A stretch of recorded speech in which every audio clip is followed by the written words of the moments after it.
Rolling? Good to go? You're a hero yesterday, but you're a zero next day. My all-time great has always been Michael Schumacher. F1 has taught me a lot. When you are freelancing, money is neither certain nor stable.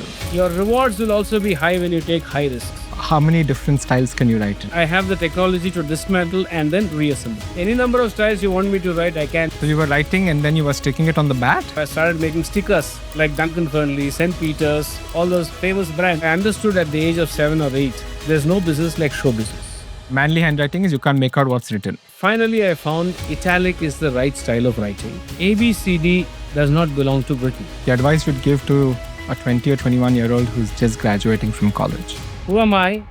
What am I? And what's the purpose of my life? The one pen you want to get. The one pen I want to get. Well, there's not one, there are many actually. Your favorite pen. My favorite pen.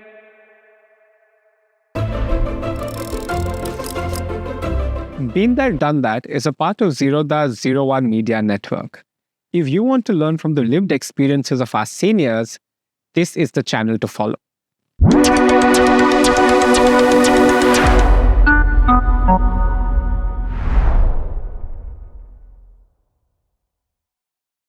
Hello and welcome. On this podcast, we talk to seniors about their lives, their experiences, their learnings, and their insights and advice on an active lifestyle.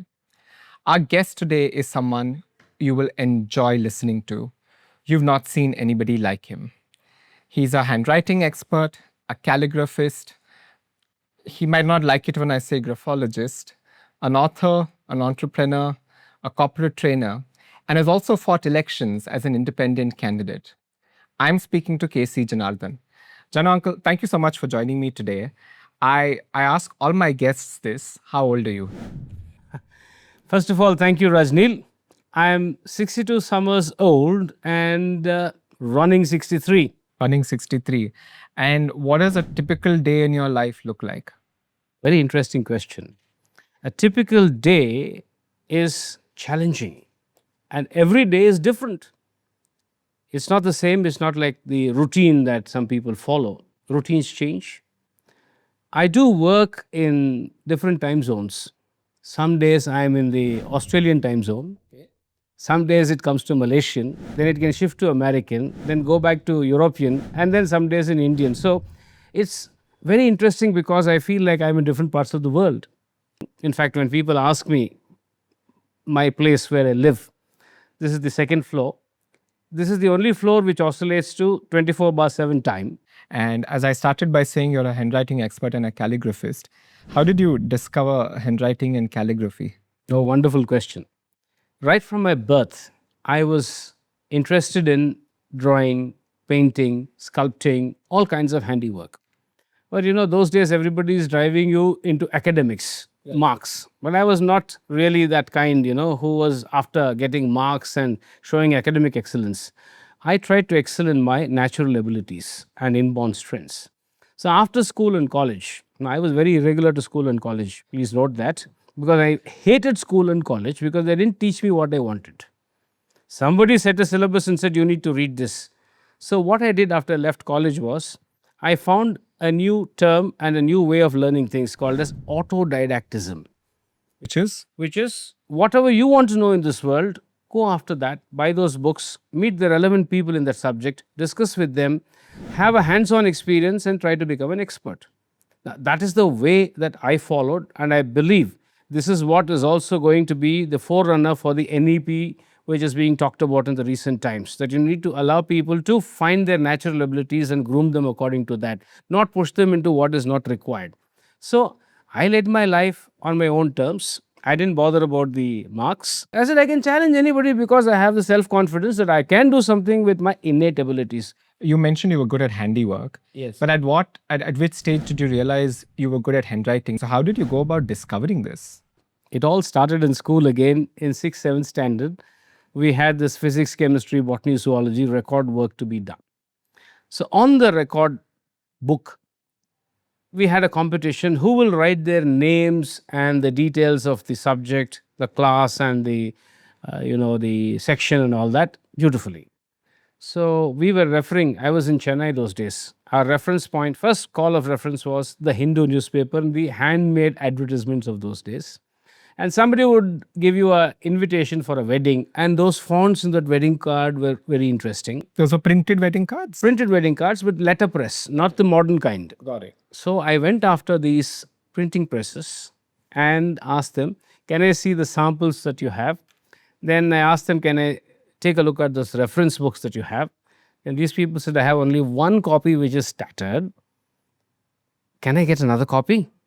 We ourselves are struggling to get one. How do you copy it? Those were the days where it was world without web, Right. not World Wide Web. So literally we had to sit down and copy from that book. So spent hours together going to the printing press and then copying down these things. That was a good practice I had. So then what I did was we started writing in different styles, copying the styles. Then one led to the other, and my writing slowly improved because I was looking at perfection, trying to make it look more beautiful. And I used to play cricket. I used to make these models. So we had to write the names on it.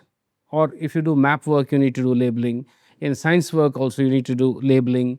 And I played cricket, so I needed to make my bats look like an international bat. So I started making stickers like Duncan Fernley, St. Peter's, all those famous brands. So you were writing and then you were sticking it on the bat? On a, today you call it a polythene sheet, right? A transparent sheet. Right. On that, I used to design the logos, and then on the reverse side, do it with nail polish so that it looks like, screen printed ones, and then stick it on the bat. The bat was Indian, but when you go to play, it was something like, psychological pressure on the opponents. Oh, he's come with a Duncan Fernley or a Stuart Surridges. This guy's going to, it was some kind of a pressure that you put on the team because they try to pressure us, right? The mind games. The mind game. So it all started like that. Then aero models, ship models, aeroplanes on which you need to write the airline's name, the registration. So it all started like that in school. People were very happy. Teachers were also happy. And they used to also tell the others, look, the way he writes, you need to write like him. So what happened is, some of my classmates who couldn't write beautifully used to try to say, your handwriting is like a girl's handwriting, man. It's not manly. We are all writing manly handwriting. A manly handwriting is you can't make out what's written. You can't make out what's written. So anyway, those are all those early years where we were trying to learn the nuances. And finally, I found italic is the right style of writing. Right. Because when you go back in history, ABCD does not belong to Britain.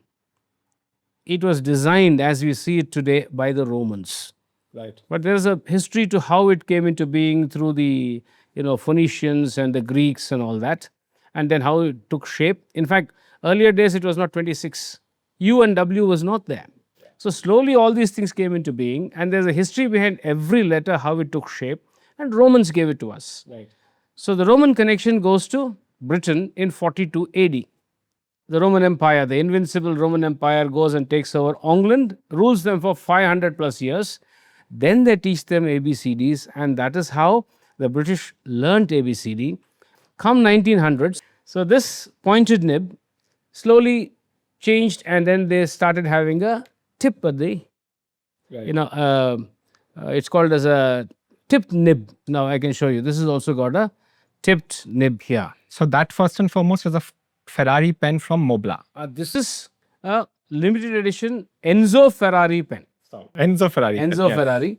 And I love this pen because it has a beautiful caption here which says, you cannot describe passion, you can only live it. So those who are passionate, it's difficult to describe. You spoke about passion, and in many ways, we are in the middle of Bangalore, and we're at your Museum of Calligraphy and Handwriting, which is purely born out of your passion for handwriting. But what is your vision and mission with this? Having spent 30 to 35 years, gone across the world and gathered a lot of information, lot of premium information that people do not know, I felt it should not end with me. I felt sad when I saw so many artists, so many collectors went about gathering a lot of information and objects with great passion. And I know how difficult it was to get the kind of money to buy them and walk across to places to go and find it. It's a lot of effort. But then, one day, when they leave the world, it's all forgotten. So this led me to think, should I not start something where all this can be collected and beautifully showcased. So I said, let me start one of its kind museum in the world where the emotions of people who collected it and when they used it, the passion can be stored in a place. And the people from across the globe can come and take a look at it, enjoy those objects. I need to have people in place to give them the right information, train them in the right manner, and also true calligraphers. Calligraphy and this museum will become the center of excellence for the whole world. Finally, the museum will also end up as the world's alphabet university. We're not looking at just English, we're looking at almost every other language in this world possible. A lot of people say, oh, you can start earning in college, you don't have to work at a fixed job, you're your own boss. Now, freelancing as a mode of work is becoming very popular now. But you've been a freelancer for as long as I can think, maybe for the last 30, 40 years. Yes. Right? Now, when you are freelancing, money is neither certain nor stable, right? How do you deal with that? How do you manage your finances there, and how have you done it for so long? There are a lot of people from, maybe middle class or lower middle class, are conservative. Everybody is looking at something stable and monthly there's a flow. But people like us want to try new things and we are heavy risk takers. Your rewards will also be high when you take high risks. You play high stakes, sometimes you lose, sometimes you gain. So you should know how to manage with that. So, how did you manage with that? Well, so finance, coming to finance, your discipline is important. You should know how to oscillate with a 7-star life as well as a no-star life. Take it as it comes. One advice is, I don't miss whatever I do not possess, but I do cherish whatever little I possess. And as somebody said, cut your coat according to the cloth. So you got to know what is required and play the role. Like somebody said, life is a drama. You got to play the role. Now that you're in your silver years, does it worry you sometimes about what's going to happen for retirement, or do you sometimes go back and think I should have had a more fixed job because at least I could have saved up for this phase? How do you think about that? Yeah, sometimes you get a feeling, I wish I had a regular income. But for reasons regular income does not come in, don't get too worried about it. Enjoy every moment, and I'm not bothered or worried about the silver years because according to me, there is no retirement for people like us. I'm the boss. I decide when I want to do what. That freedom is there. So you take it in measured risks, and then, like, let me bring the F1 example. The most successful driver is a person who has taken risks but calculated risks. Otherwise, you don't win. And every day you don't win. F1 has taught me a lot. You're a hero yesterday, but you're a zero next day. I mean, you do have a lot of vision for the museum and things like that. You still, as you said, you're never going to stop. So, what does it feel like? Well, I've had good times in the past, bad times, very good and very bad times. So I know it's a mixed bag. It's a roller coaster ride. So after the pandemic, I'm looking at another high coming up. Right. Maybe the best years are around the corner. Who knows? And you've contested elections 3 times? Twice for Member of Parliament. Yes. What was the purpose of contesting elections and why go down that path? I didn't want to contest elections as a politician. I'm making it very clear. There is a difference between a politician and a statesman. A statesman thinks about the next generation, how are we going to improve things for them. The locality I live in, the kind of problems that are there, every other civic problem that you can think of, and criminal issues is there in my locality. I wanted to cleanse it. While you have futuristic thinking, you've also advocated for people with epilepsy. Yes. And what personal experience led you to do this? Well, I was born with hot water epilepsy, a milder form. Okay. In the 60s, I used to go to get treated at Nimhans. Nimhans is known well today, but in the 60s it was called as mental hospital. In local language, they call it Uchaspitri. So the society was not aware of this condition.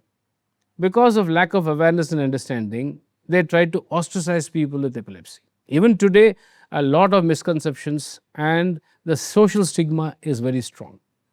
I'm trying to remove the social stigma. And they have a lot of restrictions if you have this condition. So I'm trying to infuse that kind of motivation into people with epilepsy or any other challenge that they were born with, that you could also go out and do things as a normal person or even better than the normal person and prove it to the world.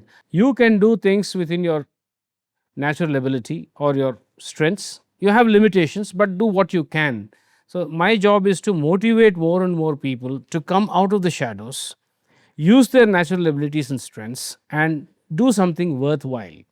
And I understood at the age of 7 or 8, there's no business like show business.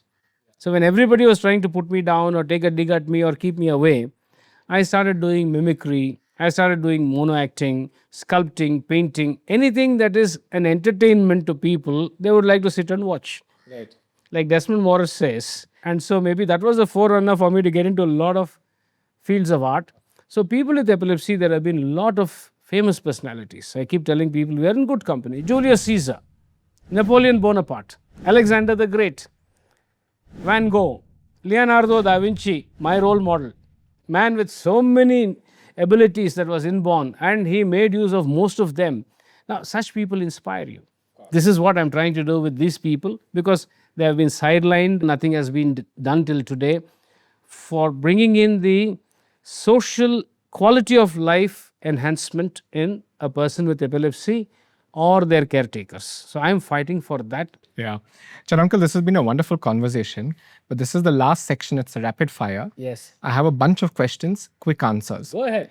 One good thing about getting older.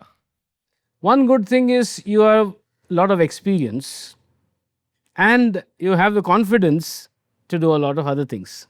One bad thing about getting older.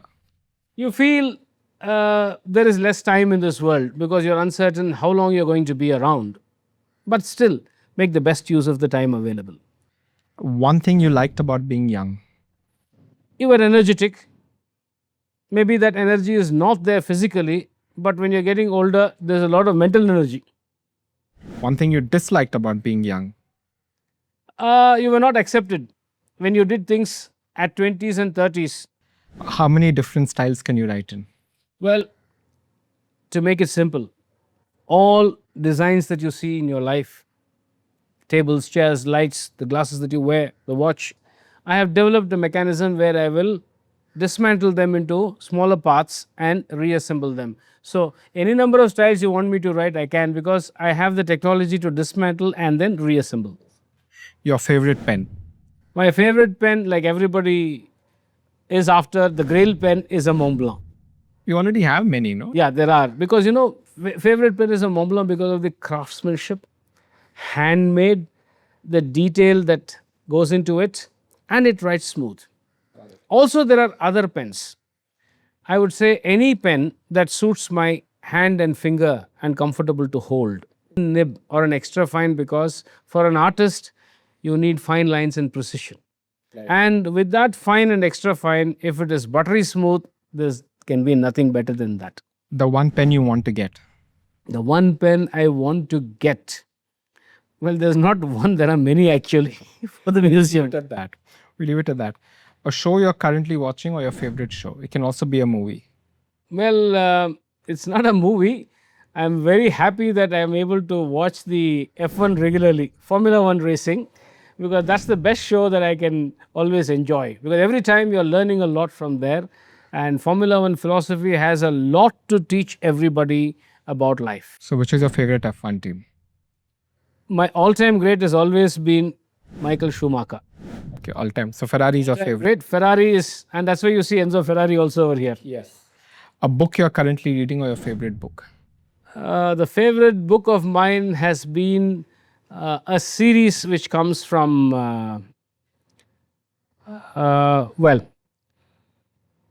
there was a series written by David Clifton and Marcus Buckingham. They said, first break all the rules. I think all the entrepreneurs should read that. First break all the rules. Then the book about strengths, how to discover your strengths and the strengths finder. This is the best, I thought, because it allows you to go deeper into yourself, discover what you have and use it. And you know you have limitations. A song that you're listening to or your favorite song? Well, A song that always I like to listen to and it motivates me is the Pala Piu Piano from The Godfather. Got it. Looking back, what is the advice you'd give to your 30-year-old self? My 30-year-old self, the advice that I would give is maybe I was a bit naive in few things. So, 30-year-old young self of mine, I think I did well with all the restrictions, but I should have been a little more smarter. Not. The advice you'd give to a 20 or 21-year-old who's just graduating from college? Ask three questions: who am I? What am I? And what's the purpose of my life? Don't feel jealous about somebody else who's reached higher levels. Be happy for them. Got it. The advice you'd give to someone who's entering the silver years?